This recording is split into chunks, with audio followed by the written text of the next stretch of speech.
I don't think it's any surprise to anybody when you hear that phrase that it's just a phase. And we all know that life goes through sort of phases, and often when somebody will say to you it's just a phase, the unsaid part of what they don't say is, and you'll get through it. Because often when we use that idea, well, it's just a phase, it's about something in our life that we don't like the outcome of it. I'm in a different time in my marriage, and it's just a phase, and we'll get through it. Or I'm in a difficult season in parenting, or I'm in a difficult place at work, or I have a health issue, and it's just a phase, and I'll get through it. It's the outcome that we're talking about when we say it's a phase, and I think it's okay that we encourage each other that way. And the idea we know is that I have outcomes in my life, and those outcomes, they came most of the time by decisions I make, but sometimes decisions other people made that impacted me, and now I have this outcome I don't like. And what we've been saying in this whole series is that there's one other part of that we often sort of miss.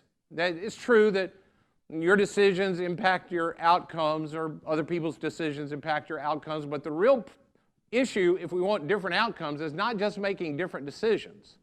And so we have to get to the underlying thought that led to us making the decision in the first place to get to a different outcome. Because every decision you've ever made in life relationally, it really goes back to a thought that you had about people or the people involved, and that thought you had, it led to a decision, and then it led to an outcome. And if you don't ever look at the thought that you had, then you'll just make the same decision with a different kind of person, and you'll lead to the same outcome. Same's true about financially. You've made financial decisions because you have a base understanding about the stuff you have and the stuff that's coming to your life, and you make that decision and it led to an outcome, and you don't like the outcome and you think I just need to make different decisions. But if you don't ever look at the underlying thought of it, well, you can't really make better decisions. You're going to wind up back at the same place and eventually back at the same outcome. So the idea behind this series, Better Thoughts, is we've been talking about how do you do that thing of how do you get better thoughts so you make better decisions to get to better outcomes. Now, you might not know that, but that's right out of the Bible. And I'm not trying to say it's the only place that that's said, but we've been looking at this one place in the Bible because we're a church and we're followers of Jesus, where this follower of Jesus named Paul, who's trying to help people he knows become the kind of people that God wants them to be. And that's sort of what Jason and I want. That's what we want, is that we want to be the kind of people God wants us to be, and we want that for you. But really, it's not just what God wants, it's what we want. I mean, it's about us becoming the kind of people that we want. And when Paul says it to the people he's been writing to, here's the verse we've been looking at the whole time. He says it this way: don't copy the behaviors and customs of this world, but let God transform you into a new person by changing the way that you think. So the way that God is at work is not just in getting you to have different decisions, different behavior. Of course, there are some behaviors he wants changed, but the way that God tends to work is not outside pushing it in on us, is that God says, I want to start by changing the way you think, and if I can get at the way you think, then of course that'll lead to different decisions, which will lead to totally different outcomes in your life. So for the last few weeks in this series, Better Thoughts, we've been just going through that pattern, and we've been trying to give you some big foundational truths that'll lead to different kind of decisions in areas of your life that really matter, like stuff and decision making, and how do you go about, with relationships. And they change those kind of things that lead to different outcomes. Now, today I want to give you another great big one. And then next week we're going to wrap this whole thing up, and we have a really important thing. I wish I could talk to you more about it, but what I have to talk to you about today is so important and so foundational that I really don't have time to even bring that up a little bit. So don't miss a conclusion next week. It's like everything else. If you miss a conclusion, you might draw the wrong conclusion of what we've been saying. So make sure you're here for the conclusion. But today I want to talk to you about a really big foundational truth. And the good news I have is it's something you've already thought about. In fact, I'm pretty sure everybody in here has a thought about this. It's something that you've thought about in this world, and it has to do with purpose in your life, and maybe what the purpose of your life, or what's the purpose of life, and why do things go the way that they go in this world. And most of you in here, you have a thought about that. Some of you even have it as sort of a conviction, but at least you have a thought. And some of you believe there is a purpose, and my life has a purpose, and I just need to get my life in line with that purpose that is the purpose for my life. Others of you, you're probably not right there. You have more of the idea kind of thought of, I don't know whether there's a purpose or not. There might be a purpose. If there is a purpose, I'm not sure people can know their individual purpose in life. I just try to do the best I can in my life, and purpose doesn't really enter into that thing. Other people, you're at the place, maybe you were in one of those places, but you've come to the conclusion of, look, I just try to, I get to live, and then I'm going to die, and in between that time, I try to do the best I can and help people a little along the way, grab every moment that I can along the way, and there may be something after this life, there may not be something after this life, but either way, if there's purpose, I don't know that we can find it. Now, you may have some variation of those things, but what I'm saying is, almost everybody that I've ever met has some idea about purpose, whether there isn't any or there is one specifically. It may even go so far you have a deep-held conviction about this. And what your beliefs on this, whether or not you think there is a purpose or that you can know your purpose in life, it affects the decisions that you make. Well, you decide what you believe about purpose and your purpose and what the purpose is, and if there is a purpose, it leads to a certain set of decisions, and that leads to outcomes in your life. It leads into outcomes with money, it leads into outcomes with people, it leads into outcomes with, that's your life. It affects your over life. Now, the good news I have for you today is that God does have something to say about this, and if we can embrace what I'm going to talk to you about over the next few minutes, and we can get this as if we can get this as a foundational truth of our life, it will impact all the decisions of our life, and it really does change things. And let me talk to you about it like this. For the first time in 20-something years, I have little kids back in my life. I now have grandchildren. I have 8 little granddaughters in my life, and I love being around them. I was going to show you a picture today, but who doesn't get tired of seeing other people's grandkids? So I have these beautiful little girls in my life, all 7 and younger. And what I've been remembering and having little kids back in my life is that there is a question that every little kid asks. And it hit me a few weeks ago when I was sitting on the swing on my porch with a couple of them, and we got up to go do a couple of things, and the question came up. You know what the question is, right? It's why. Papa, why are we putting that on the tomatoes? Well, it's because there's some stuff in that helps them grow, and there are nutrients that are not in our ground that makes them grow better, and so we have to put this stuff on it to make them have really good tomatoes. Well, why? Well, because they need certain kinds of food to become the kind of tomatoes that we want them to be, so that we'll enjoy eating them when we get them, just like you need certain kind of nutrients, and we give you food to make you grow. Well, why? Well, because healthy things grow, and when they don't grow, we know that something's lacking, so we try to add it to it so that they can grow. Well, why? Because I want to eat you one day. The why question a little bit when you're with little kids, it can get a little tiring, it can get a little hard because they ask it all the time, but the truth is that curiosity that's in them, it's in all of us until we push it out. And God knows it. And so God looks at us and he goes, I want to let you have the inside track on why, of the why of what's going on in this world. So I'm going to show you something in the next few minutes that's in the Bible, and before I show you what is in the Bible that gets us to the point of this, I want to give you this great big foundational better thought. Now, it's really in 2 parts, so I'm going to give you the first part, and then we'll talk a little bit about the Bible, and then I'll give you the second part. And this really does get at understanding purpose and what's going on in the world and why kind of question that you have, and then at the end of this, I'll get you the second part that sort of adds onto it. But here is the first part of this great, big, better thought. God is up to something in this world. Now, you might not believe that. And maybe you have a whole other idea about what's going on in the world, but just for the sake, because you're here at a church, would you just maybe even be curious about it for the next few minutes as I talk about it? And sort of, so we can all get it together, would we all just say that out loud with me right now? God is up to something in this world. Now I want to show you something. I want to show you something that's written in the Bible. This is in the Old Testament part of the Bible, which is thousands of years old. This is written hundreds of years before the life of Jesus, which is already, Jesus is thousands of years before us. This is written by a guy named David, and here's what he says. Let the whole world fear the Lord. Let everyone stand in awe of him. Now, that whole idea of being afraid of God, a fear of God, that may not make a lot of sense to you, but what I want to say to you is this is a form of Hebrew poetry, and it's the kind where you're not rhyming words, but you're rhyming thoughts, and often when you can't understand that first part of the fear of the Lord, the second part of it will make it clear to you. So what David is saying to us is, hey, everybody at some point ought to just stand back and look at the stuff around them, and they ought to go, wow, look at how this world is made. And we ought to stand back and we ought to go, wow, about God. Because he says, for when God spoke, the world began, it appeared at his command.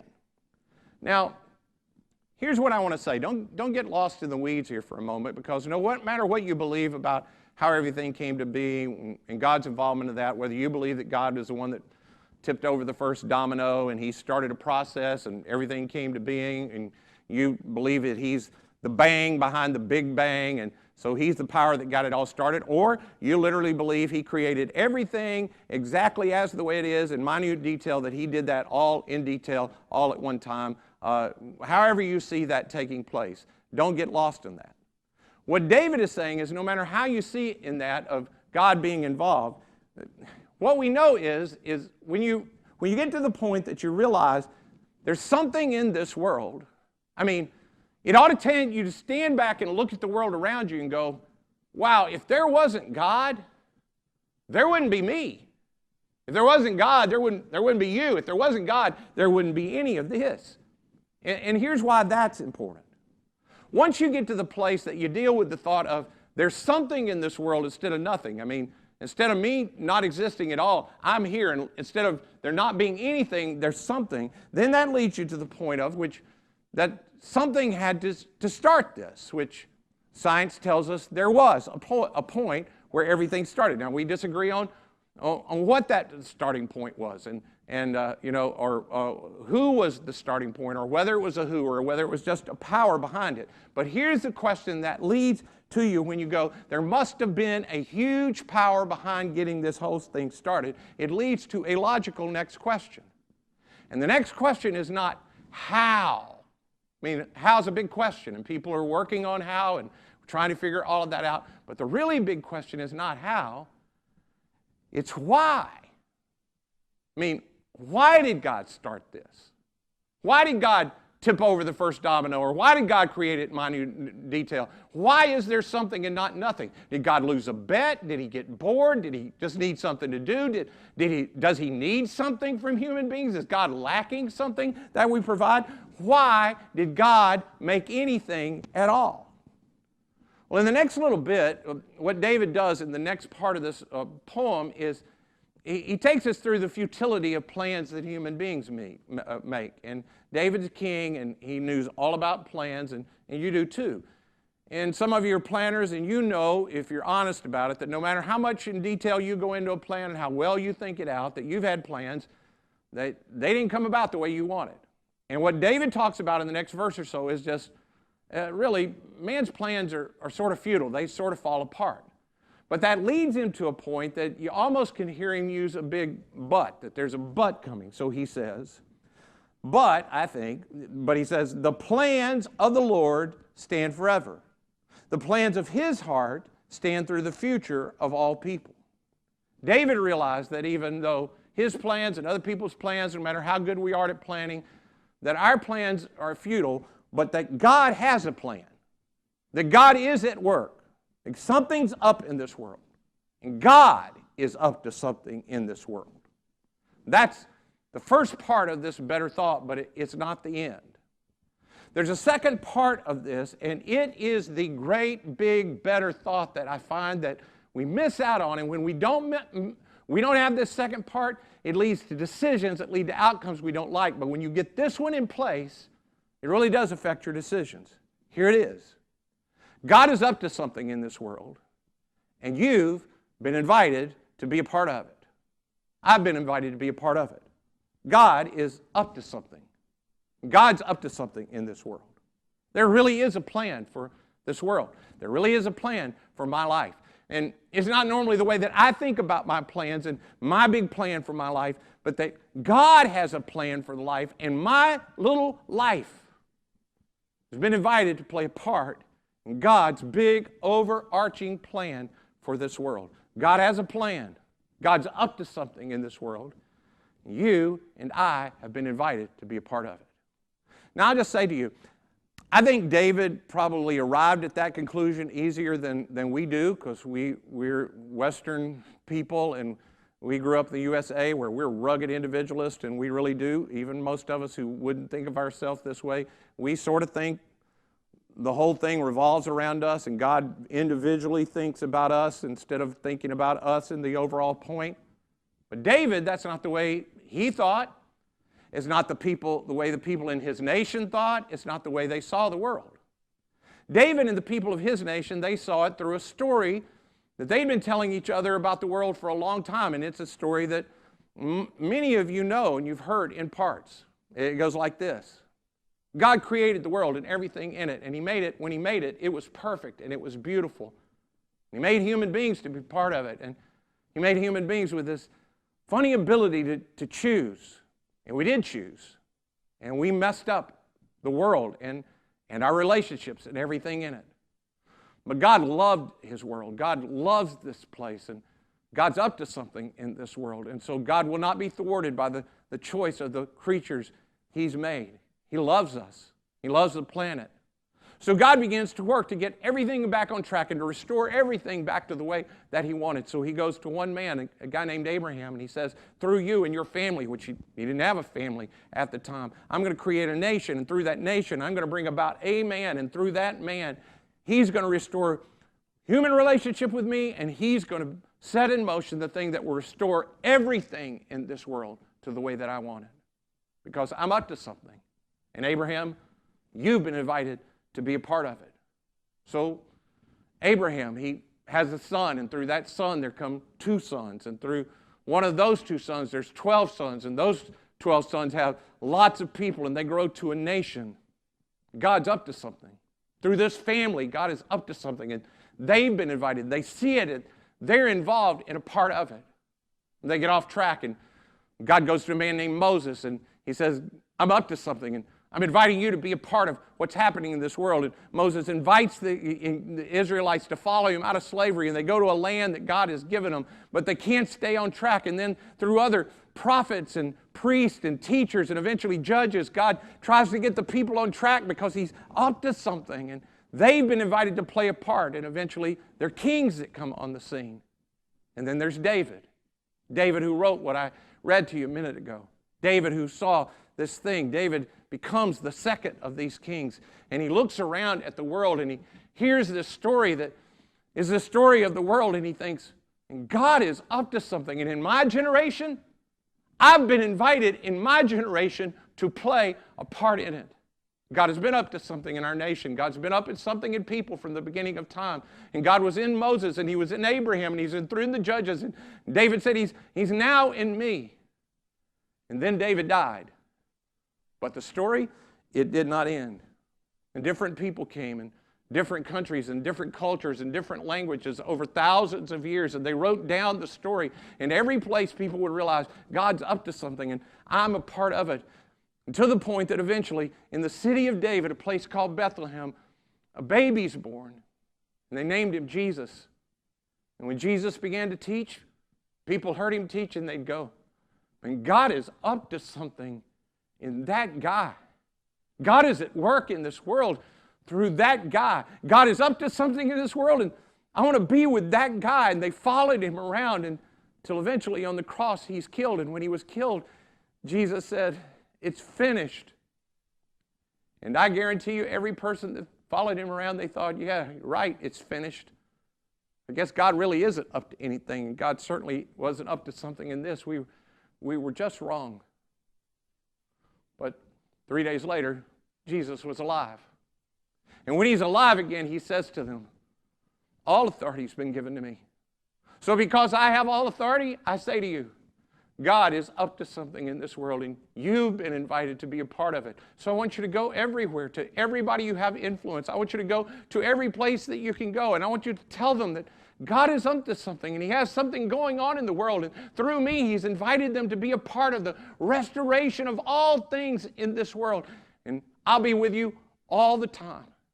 Well, that generation of people heard it, and they began to make decisions out of that. God's up to something, and he's invited me to be a part of it. And their decisions led them to tell other people, and those people that were told, they realized that in their life, in their time, that God was up to something. And so they took that and they made decisions that led to outcomes that eventually led to other people coming, all the way down to they made decisions where eventually, over the hundreds of years, it's come to the point that you and I and our generation, we stand in that long line. God is up to something in our world. And you and I, we've been invited to play a part in the plan that God has for this great planet of restoring human beings and restoring everything in God's creation to the way that God wants it. Now, there's some of you that right now, when you hear that, you go, that's right, and I'm so glad that I get to be a part of it. It's a little bit exciting, but you're in church. And when you go back into your world, you get back into your life, well, that's where it begins to get off track. Some of you are thinking, okay, preacher, I get it. I mean, it's great. God is up to something. I get that. And I'm so thankful that God has done what he's done in my life, and he's on track, and I want that. But where I work, in my marriage, in my kids, God ain't up to nothing. I mean, when I go home, when I leave this church today, I'm going to go home by myself because everybody else at my house, they don't think God's up to anything, and they make fun of me for believing that God's up to anything. When I get to work, I mean, I'm the only one there that doesn't talk about God like he's a curse word or make fun of people that believe in God. God ain't up to nothing. My neighborhood, God ain't up to nothing. I mean, there's something up in my neighborhood, but God ain't got nothing to do with what's going on in my neighborhood. In my school, there ain't nothing going on. God is not up to anything. So, here's what I want you to know. You know, when Jesus was literally on the planet, and a lot of us hear those stories, and you hear me or Jason or Nathan tell those stories, and you think to yourself, I'd give anything if I were there, because then you could see what God was doing. But here's what you need to know. Most people who saw Jesus, they didn't say God's up to something. Most of the people who saw Jesus do miracles, and they seem to do these incredible things that we still talk about, and they'd say, oh, that's a hoax. That's a trick. I mean, some of them said, oh, he's a demon. But God ain't up to nothing, not in our world, not with the stuff that we feel. In fact, there's this cousin of Jesus that we call John the Baptist who he had originally said, this is the God, Jesus, but eventually he winds up in prison, and he knows he's going to die at some point. And in prison, he has the thought that everybody has when they're in jail. God isn't up to anything, and I must have been wrong about God being up to something. So he sends some people who are friends of his to Jesus, and he says, look, is God up to something in you or not? Because if he is, I can't see it. I just can't see it. And if you and I were had the chance to talk to John, we'd go, oh, John, God is up to something in Jesus. God's changing the world through Jesus. I mean, from the point that Jesus came, people are going to talk about the world differently, and it's going to impact the world. Even for people who don't believe Jesus, it's going to change everything in this world. God is definitely up to something, John. Don't miss it. And just like he couldn't see it, maybe you can't see it. But God is up to something in your world. I mean, you're here in your middle of high school, and maybe you like that, and maybe you don't like it. Maybe people are just saying to you, hey, it's just a phase. You just got to get through it, and you're just trying to hang on. And others of you are loving it, and they're saying, hey, don't miss it. It's just something you don't want to miss out. And they're talking about all the stuff that most of us look back on, and we go, I would never go through that again. They act like it's just the greatest thing ever. And you're thinking, what's the purpose of my life? And you can't see it. Here's what I want to say to you.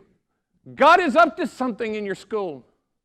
God is up to something in a good time and in a bad time. God is up to something. And you, right where you are, 6th grader, 12th grader, in college, God is up to something, and you've been invited to be a part of it. You don't want to miss it. You're here and you've just gone through the worst time of your life. You're in the middle of a divorce, or you just got out of rehab, or you're still in the middle of trying to just stay sober, or there's something going on with your kids, and people are telling you it's a phase and it'll pass, but you think something might be happening. You're in the toughest period of your life health-wise, and you cry out to God, and all you can see is God's up to something in other people's lives, but God is up to nothing in my life. There's nothing going on, but I'm telling you, in good times and in bad times, in the times that you can see it and the times you can't, God is up to something in those times in your life.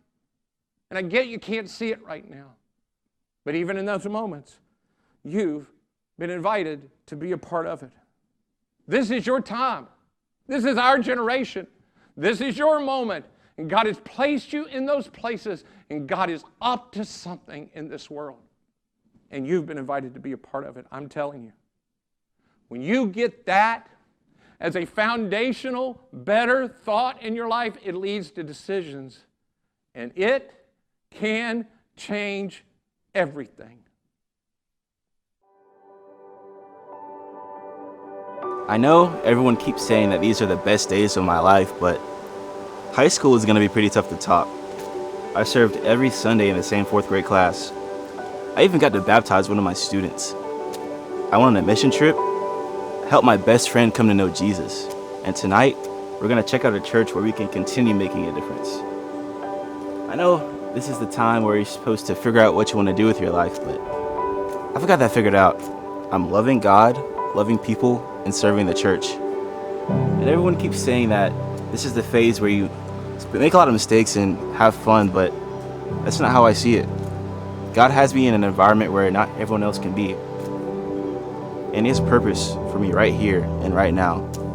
I know it's just a phase, but I do not want to miss out on what God is doing right now. Sure, most of my days are spent with kids under the age of 8, and I do miss getting to have intelligent adult conversations, but my kids are only young once.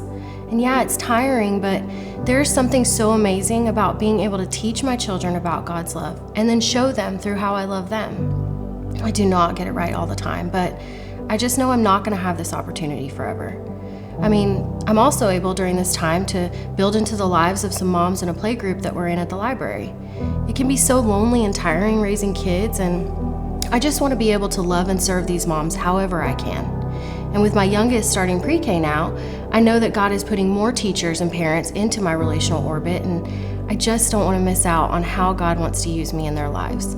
My kids are only this young once, and so I am going to take advantage of every moment is an opportunity to partner with God. A few weeks ago, I was talking to a guy who just moved to our office from a branch in Houston. He's talking about how he's got young kids and how it's hard for him and his wife to get any time alone. And before I even recognize the words coming out of my mouth, I'm offering for me and my wife to babysit for them so that they could go on a date. And I thought he was probably a little creeped out because he thanked me and walked away. But a couple of days later, he came by my office and asked if my offer was still good. He told me that his wife was really struggling with the move. And even though he didn't know us all that well, they'd really appreciate the help. So he helped. And now the whole family is coming over for dinner tonight. They're even joining us at church on Sunday. I thought because my kids and grandkids moved away that family was going to take a smaller role in my life. But God showed me He had other plans in mind for me. For me, life has been one journey after another of me listening to God and trusting that His will for me is much better than whatever I had in mind. I raised a wonderful family, and I've watched my children teach my grandchildren about Jesus and His love for them. And now it seems He's not done with me yet. I recently retired, and I had no idea what was in store for me. Teaching had been my identity for so long, I didn't know what to do. And then all of a sudden, a former youth group student of mine, who is now also a teacher, asked me if I could mentor a student of hers. She said his home life wasn't very good, and he could use the extra attention. So I began mentoring him, and within just a month or so, we've seen huge improvements in his morale and his schoolwork. And yesterday, his mom asked me about my church. Jonathan's been asking to go. They're coming this Sunday, and I'm going to take them out to lunch afterwards. I know retirement is supposed to be a time when you finally relax. But there's plenty of time for that when I'm dead. This is just another phase. And I don't want to miss it.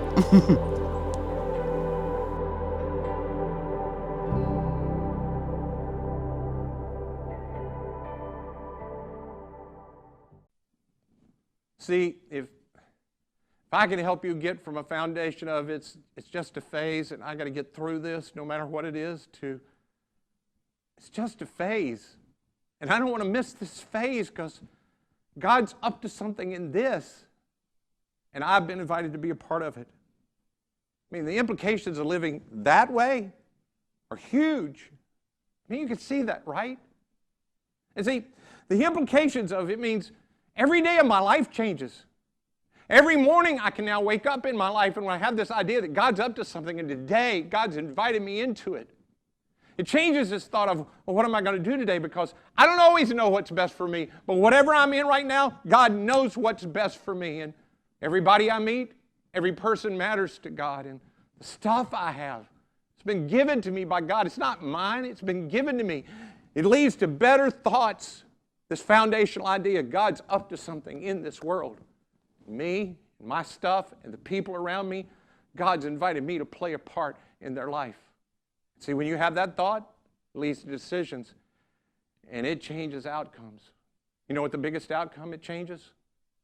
It leads you from interacting with times in your life, and you go from being frustrated because I meet so many people, and they're just frustrated. They ask, what's God up to in this world? And the frustration is, if there's a plan for my life, I can't see it because, of course, I have a plan, and I keep praying about my plan, and, of course, God is only there to serve my plan. And I ought to be in charge of my plan in my life, and God's here to help me with my plan in my life. And I'm just so frustrated with all of that. But when you realize that God has a plan for this world, and God's going to accomplish His plan in this world no matter what, and I decide that I'm going to line my life up with, I have this better thought, I've been invited into His plan with my life and my moment and my decisions and my stuff and the people I relate to, I've been invited into His plan. The outcomes goes from frustration to this thing called joy. Joy is an emotion. It's not happiness. It goes beyond that. Joy is this buoyant feeling of, I live in an unshakable kingdom. The foundation under my feet is secure, no matter good time, bad time. I live in the unshakable kingdom of God. He's up to something. And His kingdom is not in trouble, and neither am I. So I can have joy in good times. And I can go confidently whether I'm a middle schooler and I'm unclear of what's going on in my school, or I'm a high schooler and I don't know when anybody says, what are you doing with your life? I know what I'm doing with my life. I'm loving God and I'm loving people and I'm matching my life up with His plan and I'm trying to go forward and I don't want to miss this phase. Whether I'm an old person, I think I've done my time and nobody notices me anymore. No, God is up to something in my world and I do not want to miss it. I get this buoyant sense of every day matters, every decision matters, every moment matters. And I don't want to miss it because God's up to something. So every week we've been trying to take these better thoughts and drive them home. And we've used wristbands like this and we've used crosses. And today I've invited our band to come up and we want to use a song. Because if I can get this as the foundation of your life, you can build your life on this idea that God's up to something and He's invited me to be a part of it, if I can build my life on that kind of thought, it'll change every decision I make and the outcomes too. So the band's going to lead us, and I'm going to ask you to go ahead and would you stand up right now? And as they begin to lead us in this song, as you can begin to catch on, let's build our life on that thought, and it will lead to something totally different as we get this.